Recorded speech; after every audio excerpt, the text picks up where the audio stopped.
I'm on. Here we go again, another episode, and I've got a very special guest today. But first, I want to thank Nadia and Mohammed for making all this possible, and Era Stories Management for bringing us two together. We're going to have Guido Dolci today. Guido has an agency in Milano and a few other places in the world that he will tell you about. But I met Guido way back in 1984 when he first opened, and I was at Ford's. But I will let you know about this. Let him tell you all about it.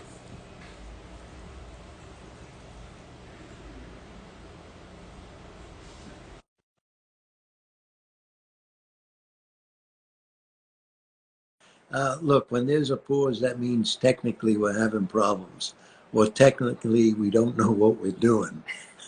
Or I should say, I don't know what I'm doing. But thank God for Muhammad here, who runs back and forth and is able to get this thing working. Right now, I guess you hear me, but I don't see Guido, but we're trying again to see what happens here. Well, let's see what happens. We're hoping. Muhammad just came in and ran out to the other room now. And we're trying to put this together. I don't know if you've watched us on YouTube, but all our previous episodes, or whatever you want to call them, podcasts, have been posted to YouTube, and you could watch them in your spare time if you can't watch us live. So he joined, but what happened?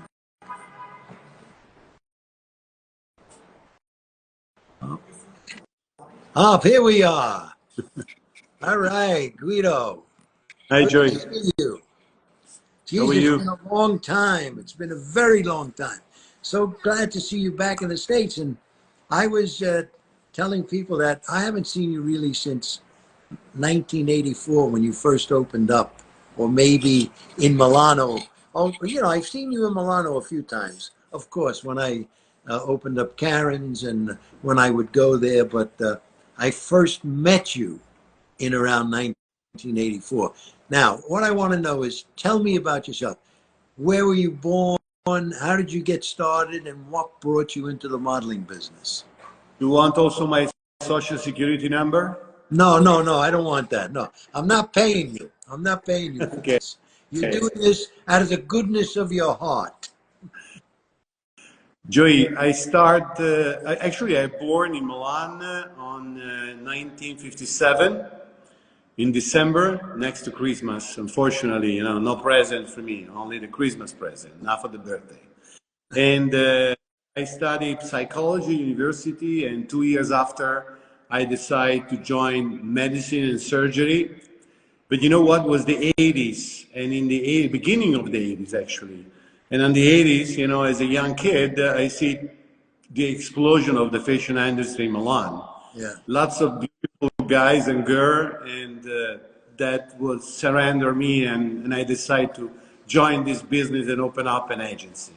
And I started the 21st December of 1981. And I opened up my first agency. Now, were you one of the playboys and you decided to open up an agency so you didn't have to date models anymore?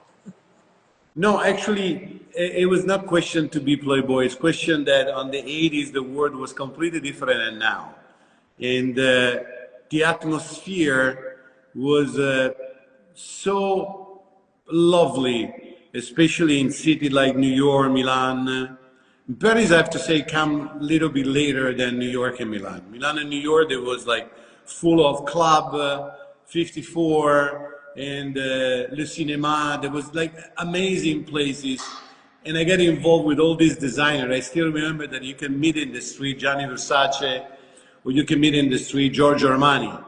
And that was full of energy and full of ideas and creativity. And all the best models of the United States, before even to start in New York, they were sending over to Milano to learn how to work, to learn and to understand was an option and a confirmation and an editorial and a public editorial and a catalog and a runway and the haute couture and the pret-a-porter, and all this was about it. And so I started my first agency, as I told you, the 21st December 1981. In those days, we used to rely on the Milano and Paris agencies to develop a lot of our girls. We would send girls always to Milano and always to Paris because there was a lot of work and there were a lot of magazines, so they could do editorial. And we found that the photographers in Milano were much more adventurous than they were in the United States. So girls came back with beautiful pictures. We even sent men, because the first time I went over, I went to scout men and to introduce guys that I represented to agents in Milano. So basically in those days, every model that we found, we always sent to Milan or to Paris. Now, that doesn't happen anymore, Guido. Not that I know of, because, you know, and when the girl was in Milano, she would start working for the German catalogs, she'd work for the French, or vice versa, you know, but that's not happening anymore. What's happening now?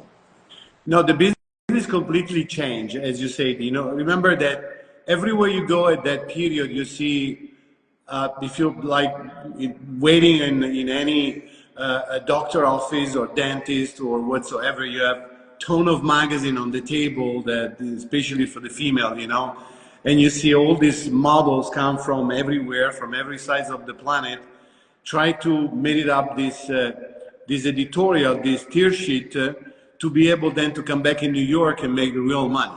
New York was, well, it's still somehow, but it was the money place. But Right. you could work here, it was experiences. So that's why you guys send those beautiful girls and beautiful guys to Milano first. That's right.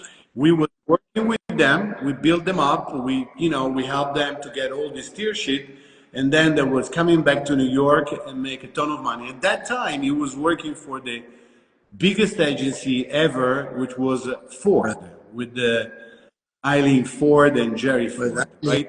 And Jerry. Well, I guess we may as well get into it now. Because when I was at Ford's, I remember Eileen not liking you. No, she came up and told me, I'm not working with Guido, but if you want to work with him, you can. So, well, the story of Ford, Joey, the story of Eileen Ford was that she had, a commitment with Lorenzo at Fashion Model in Milan and right. Jean-Luc at Cannes in Paris. It was very hard for me to break that relationship. Somehow I did it because, as a good Italian, I know some tricks, you know. And now I tell you a story that opened me the door, because I was scouting in the States. I went everywhere, from small places like Akron, Ohio to Amarillo, Texas, everywhere. And I try to scout as much as I can. But all the time I try to approach Jimmy Grimet in San Francisco. In San Francisco. Or in Los Angeles. Or David and Lee and Susan Johnson in Chicago. Or even Kim Dawson in Dallas. Remember those agencies, right? I remember them, yeah. I remember them. I try to approach them, you know, they tell me, who do you work with in New York? Well, the password was Eileen Ford. I know, or because they all worked with her. Or Joy Hunter, you know, but there was no way that they will open the door to me if I didn't work with you guys. So I came to New York quite many times at your agencies. And all the time I approach Eileen, she tell me, but you know, I mean, you have beautiful models too, but what am I going to tell to Lorenzo and to Jean-Luc? And that was killing me, because there was no, I couldn't open the door. But then as a good Italian, I did a trick. The trick was that Eileen Ford knows that I was scouting a lot in the United States. To avoid the fact that the biggest agency in the major city in the United States didn't want to work with me if I didn't have any relation with Ford, I used to go in the small places. So I rather to go to Tucson in Arizona, to Phoenix, and there I found anyway some good models anyhow.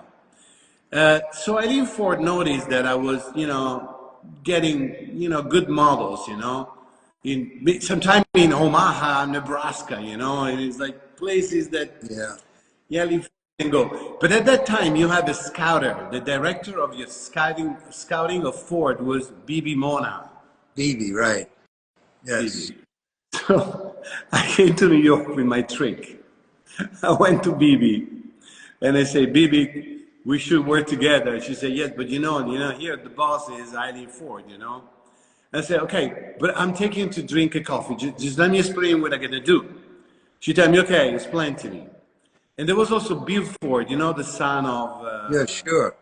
Bill Ford was there, right. And I talked to both of them, and I said, listen, you guys are so nice. I'm going to give you the first choice of all the models that I'm going to find here in the United States and everywhere in the world. Really? Wow, yes. That's amazing. Told me, that's so nice of you, Guido. Okay. So what I did, I started again the scouting. And when the people ask me, but Guido, we work with Ford. They say, me too. You can ask Bibi or Ford. And so that was calling in New York. And of course, Bibi Mona didn't say, I don't know him. Yes, I know him. At the moment that you know him, they opened the door, and I started to collect much more models than before. That was a great idea. Great idea. Now, I got it talking about models. Didn't you find Amber Valletta? I found Amber Valletta. You found her. Yeah, that's what I'm saying. You found Amber in Oklahoma, I think it was, or someplace like that.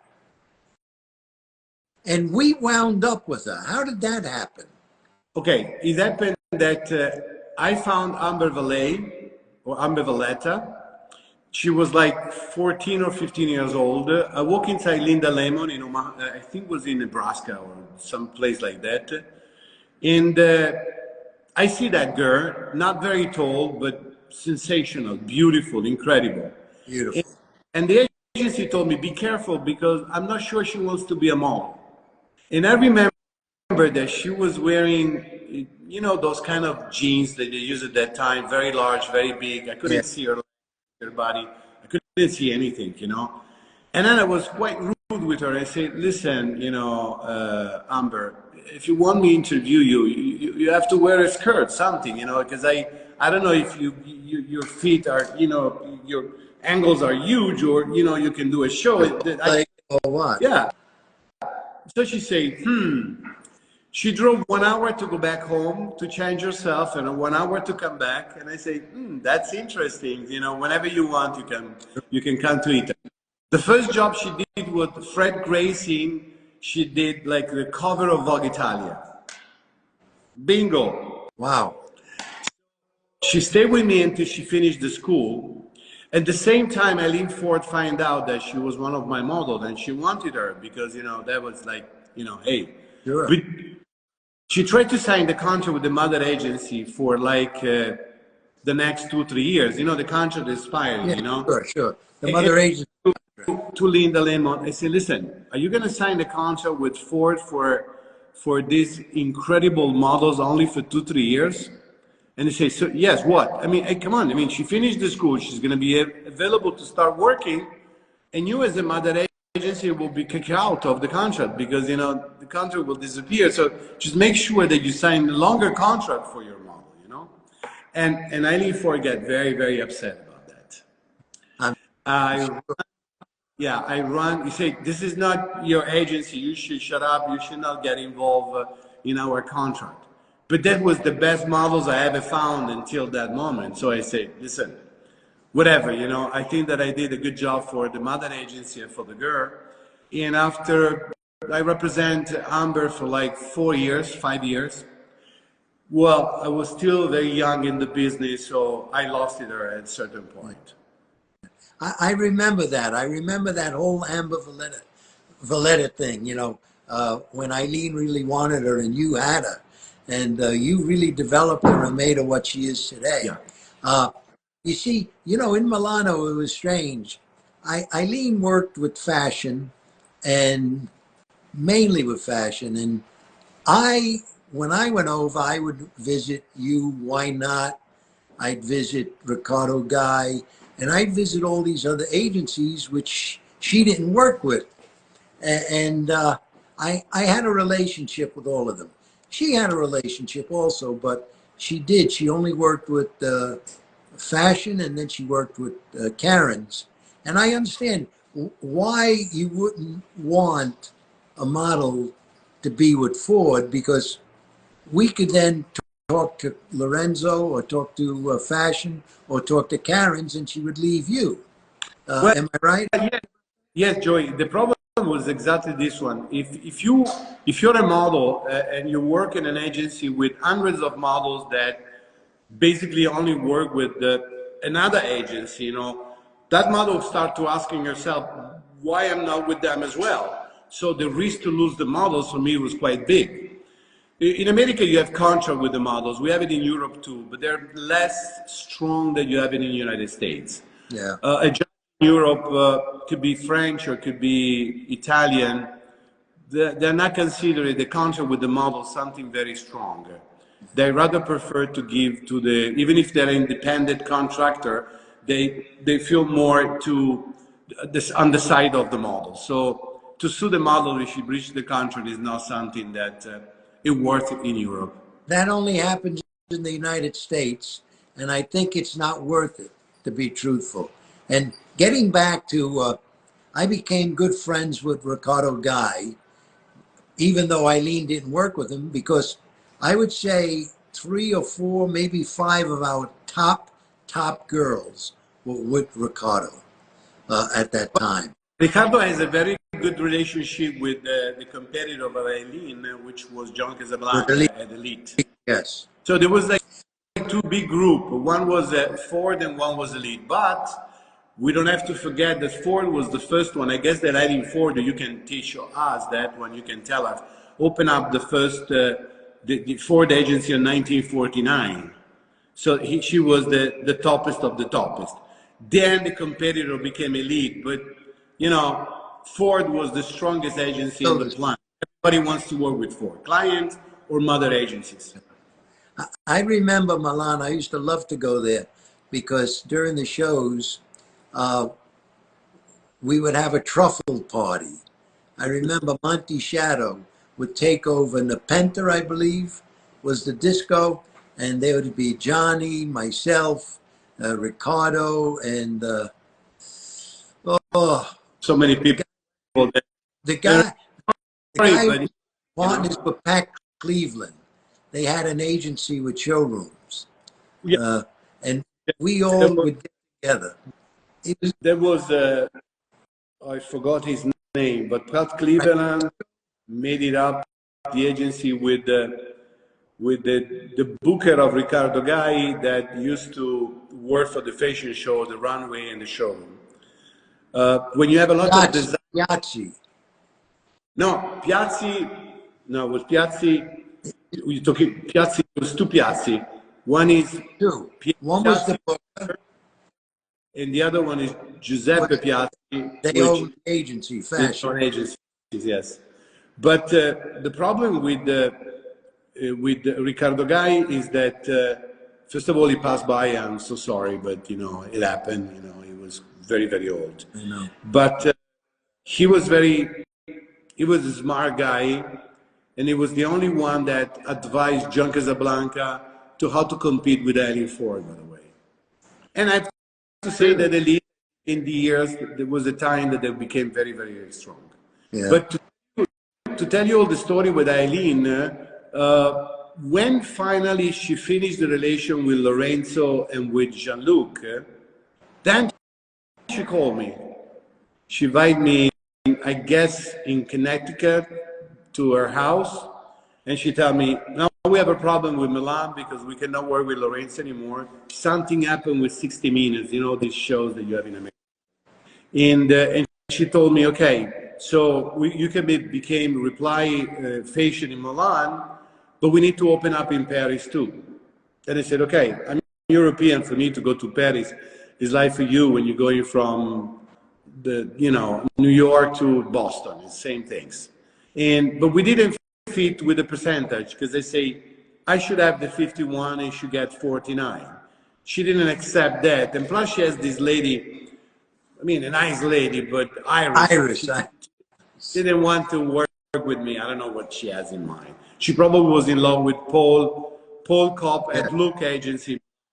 And I was so pissed off about that I bought Look models in Milan, so I get Paul at my office. But still, it was too late to open up Ford with me in Paris together. Iris was more opinionated than Eileen, and I think she caused us a lot of problems in Europe. Iris did, but Eileen loved her, and once she loves somebody, there's no talking bad about them. So, but we talking about Europe and all the girls that went there, and you guys worked with Germany a lot, and you worked with lots of different countries, you know, Spain and whereas they weren't working with New York directly. They were working through you guys, and you were handling most of the stuff for all those countries.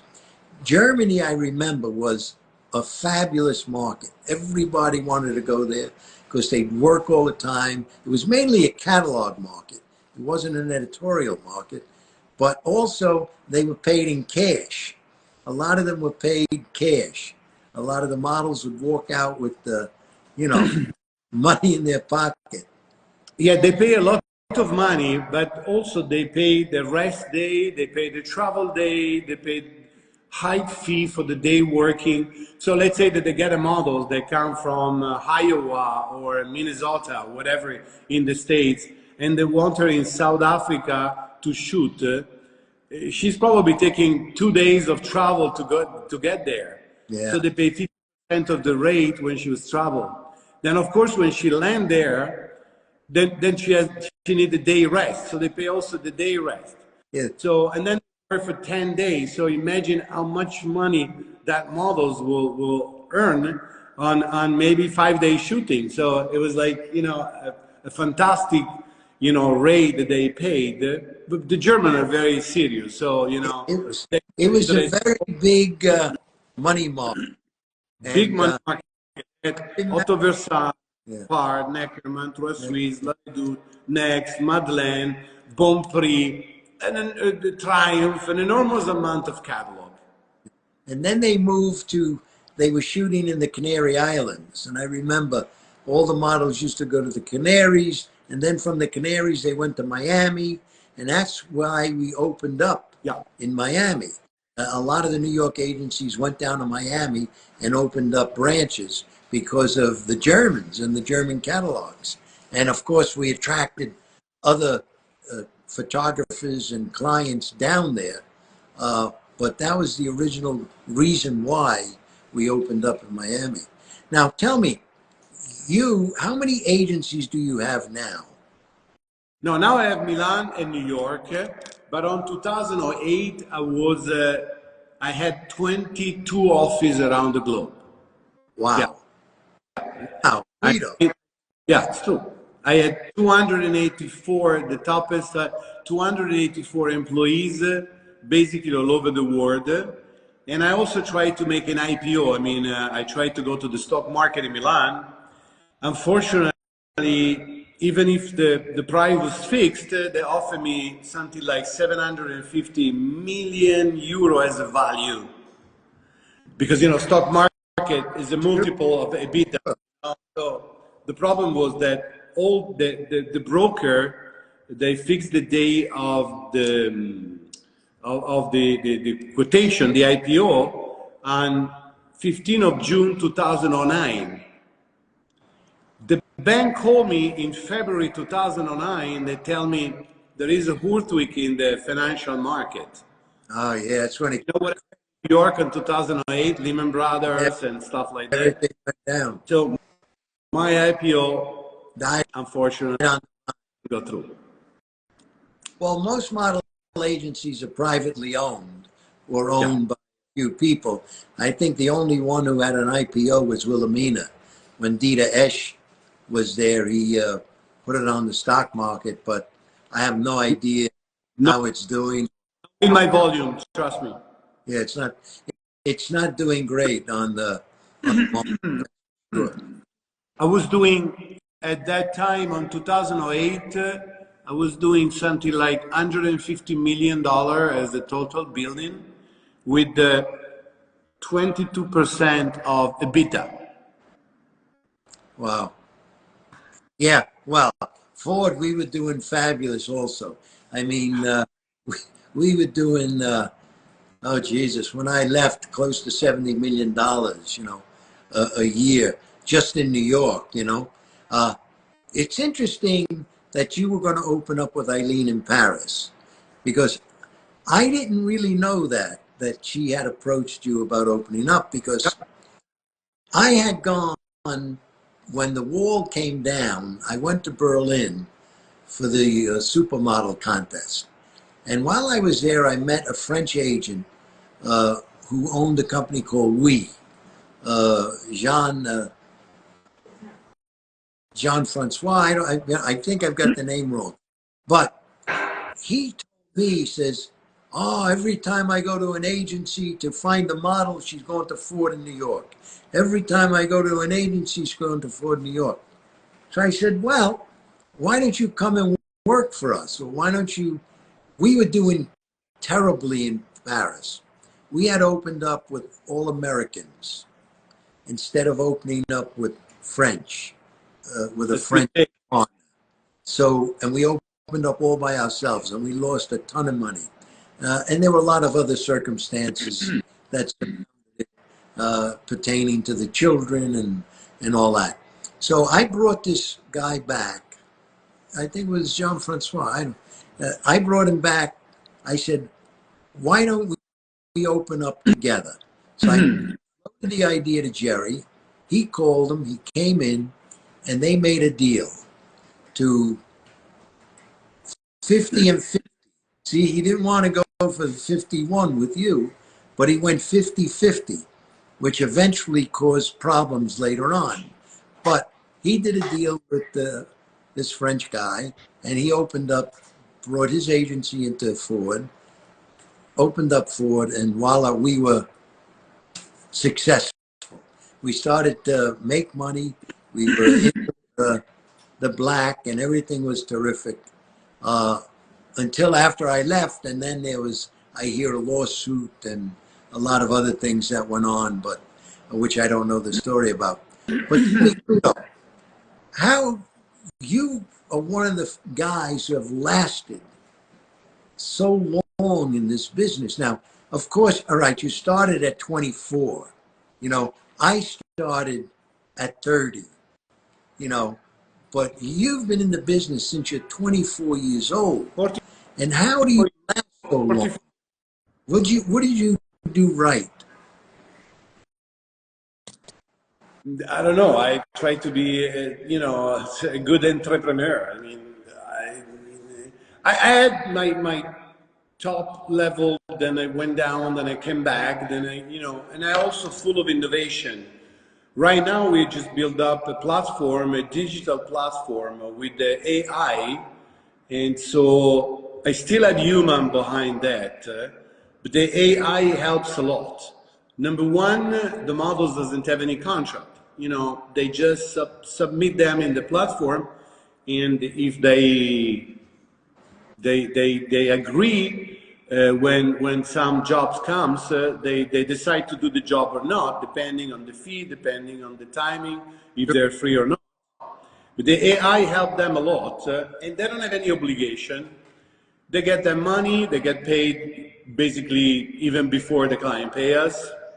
That actually happened in Milan, not in New York yet. I'm still working to do something like that in New York.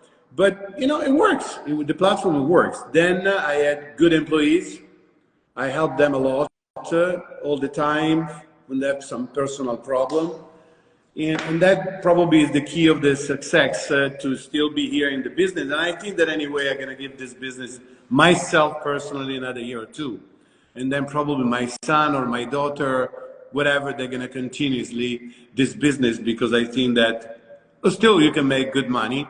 Even now the business changed a lot, Joey, you know better than me that the traditional he was doing is almost gone.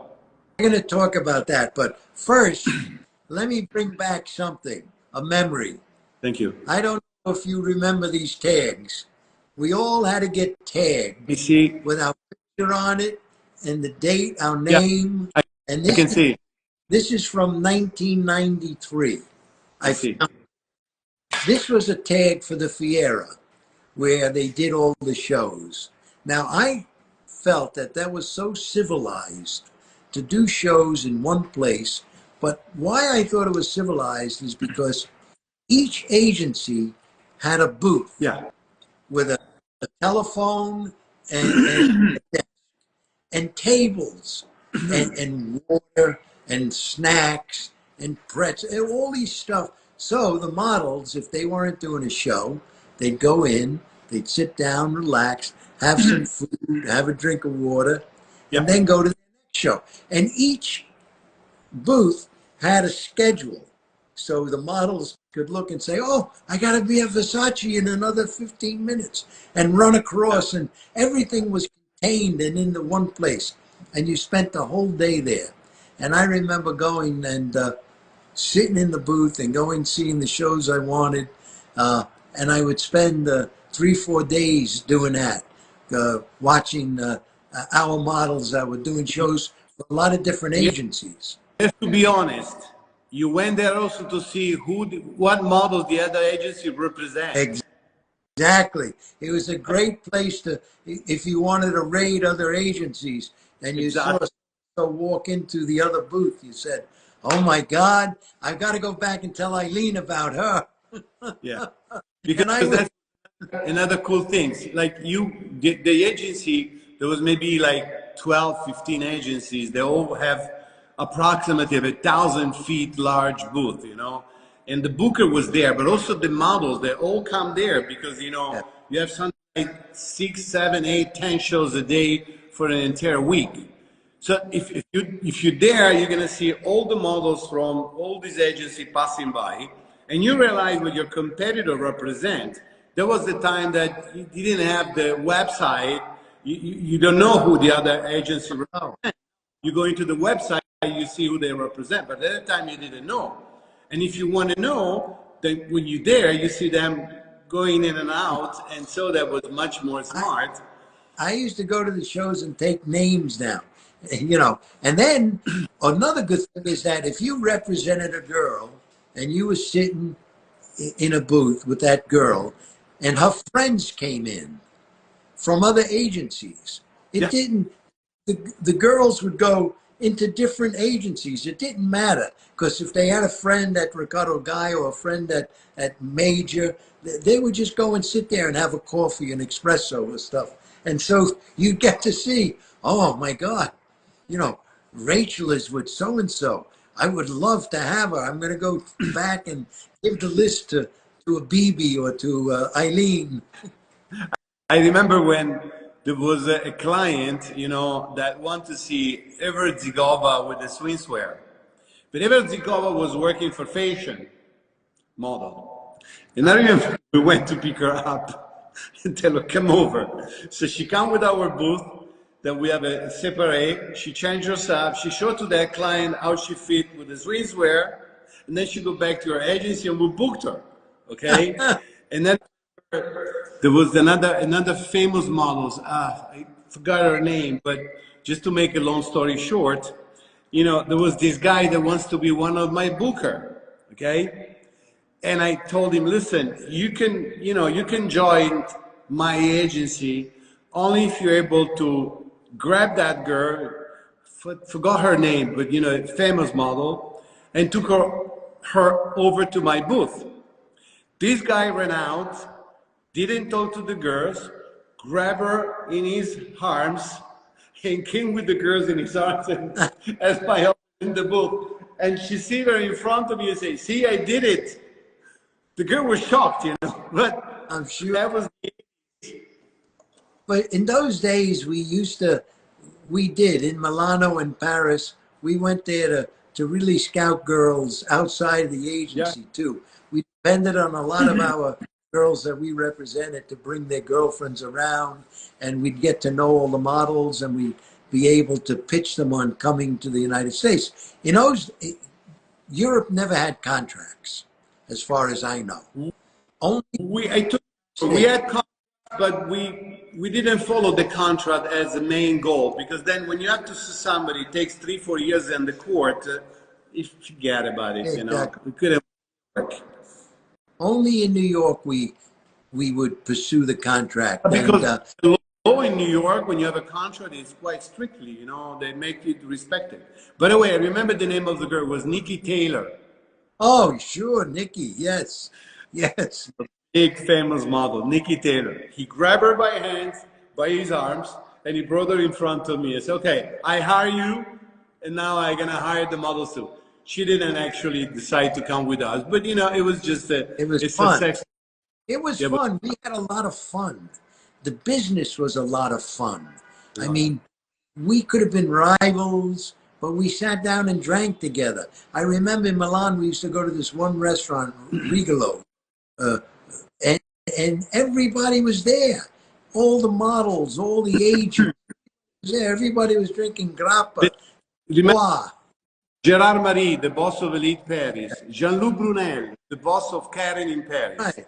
Guido Dolci, the boss of Major. Lorenzo Pedrini, the boss of Fashion. Sitting in the bar, all four of us drinking and talking about the model we represent. It was like unique. I know. But the guys, the book is from Ricardo. Everybody was there. Everybody was in the same place. Yeah. And we all enjoyed ourselves. We all had a great time. And we had that camaraderie then, which I don't see it in the business now. I see everybody sort of with this working from home and everything being done on the internet. And talking about the internet, I think the internet ruined our business. You would know more about that. Fortunately, it's true. But on the other side is our richness, because everything you do, as we're doing now, for example, is through internet. So it's a different way to approach life. We have to follow the evolution of the technology and, you know, accept it.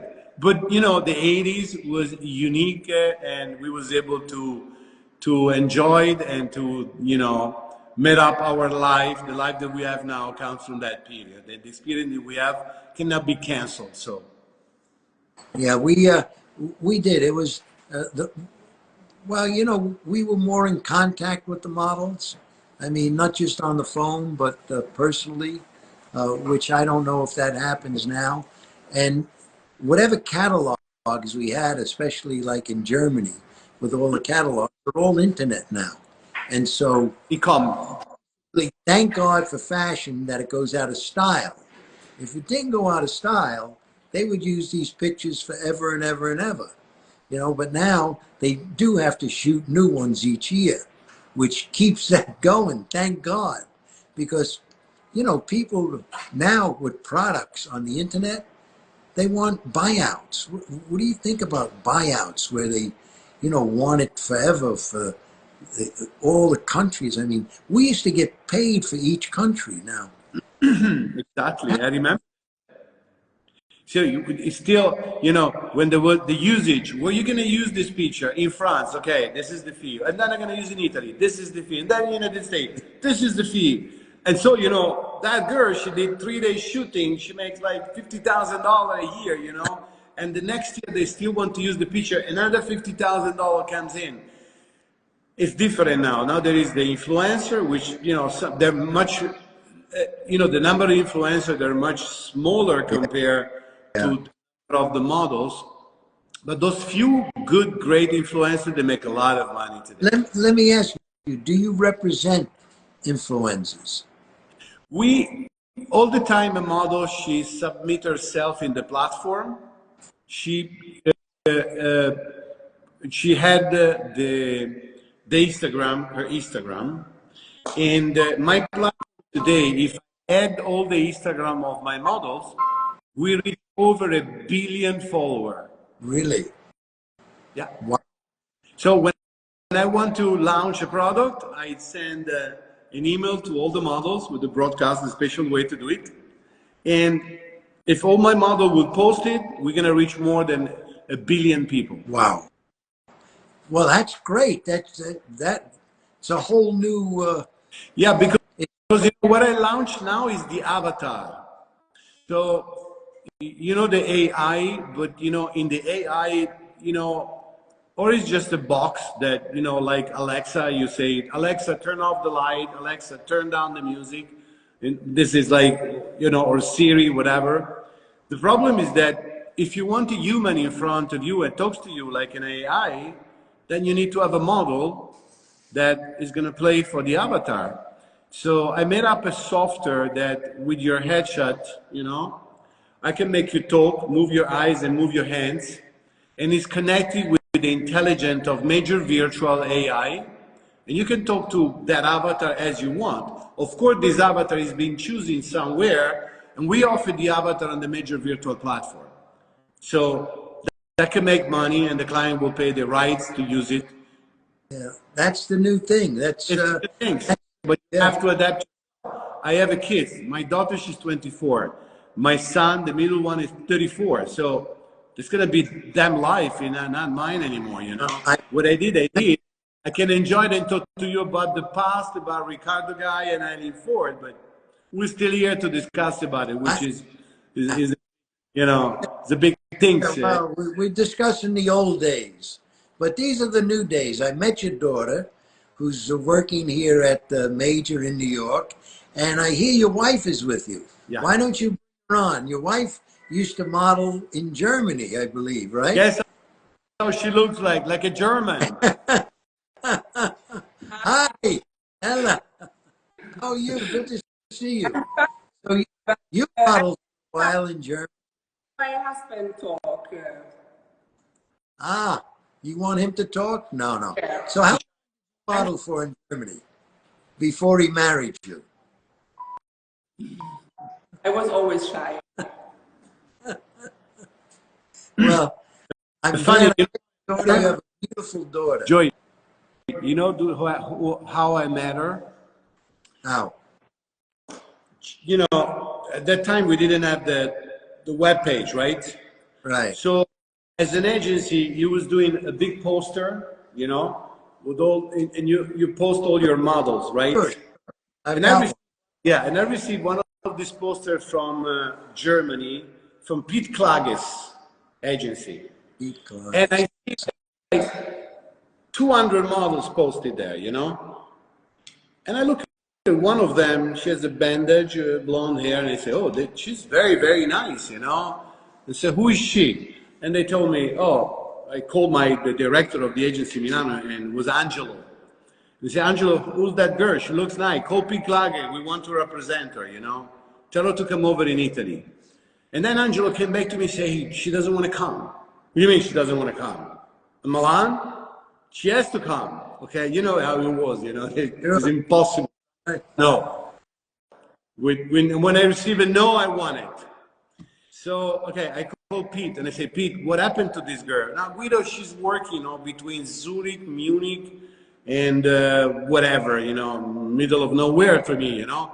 And I said, I want her. I said, what? If maybe you find a great job, she will come over, you know. So I called all my friends, photographer and stuff, and then I found 4 pages of Harper Bazaar. At that time, Harper Bazaar was a great magazine. Sure, it was big. So she was confirmed for the job. So we called back, and Pete Klage said, okay, I let her know that probably she's going to come. That was the only time, Jesus Christ, I went to the airport to pick up a model. And the only time she became my wife. You were right off. Couldn't do that. You had the thunderbolt in your heart there. Oh only time that I went to pick up a models at the airport with my car, you know, then boom, I married her. That's fabulous. Well, look at that.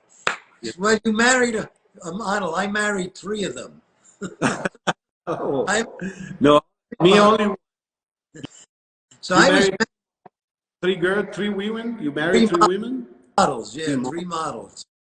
And they were all, well, 2 were with Ford and 1 was with Elite. Oh, Uh, okay. but I was married through my whole life. I seem to be married my whole life at Ford. I was married to the models in the 60s, in the 70s, and the 80s. I married 1, 2, 3. Good. But I did get 2 beautiful kids out of them, out of the marriage, not out of them, out of our wonderful marriages, who are 37 and 31. 37. The boys and girls, the 2 boys. Daughter is the oldest, and my son is the youngest. But I do have a 17-year-old Oh my God.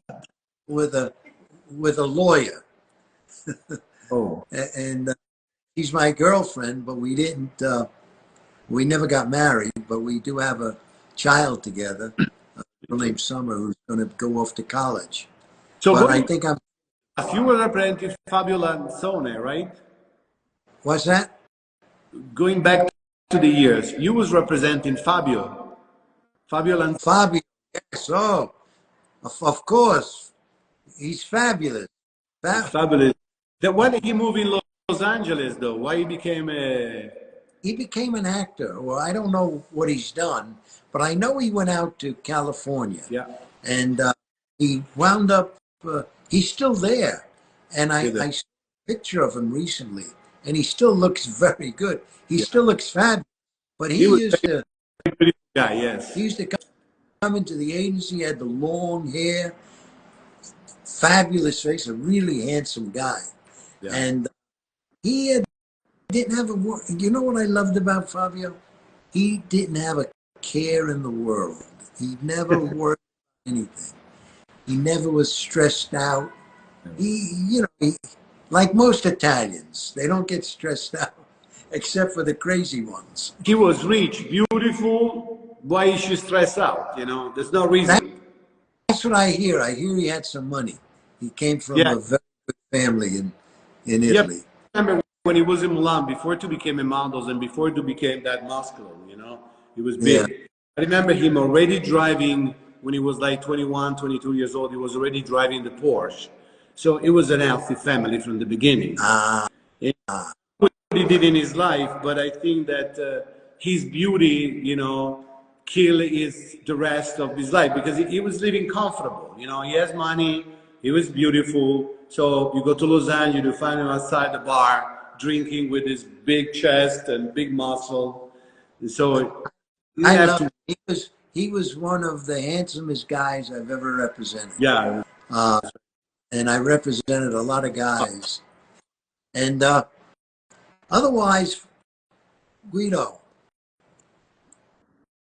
it's been years, and I'm so happy that we got together again. I'm so happy to meet your family. Even your daughter with the patch on her eye, you know, makes her look very mysterious. I don't know if she's there, if she wants to pop in and show her face. With the... sweetie. But you know the women, she has to fix herself first, you know? Because I'd love to introduce her. She's fabulous. She works here at the agency. And I got to say thank you, Guido, for this interview, and thank you for letting it happen. I hope we're going to talk again one more time because, you know, we're going to make up some nice story, you know? Right, we should. My daughter, she got hers in the eyes today. There she is. Oh, my God. Look. How beautiful. God bless you. To the pharmacy to buy the bandage, you know, it looks like... She got the patch. Now she looks like, you know... Pirate. A pirate. There we go. Send it to Disney for Pirates of the Caribbean. Thanksgiving. All right. With, you know, thank you. It's so I'm waiting to make up a new story to tell to our friends, guests, so we can remind something very, very charming in the next time we're gonna, you know, have a call on the For phone. sure. We'll think about it. That's for sure. Take care, Guido. Warm hug. Enjoy. Bye.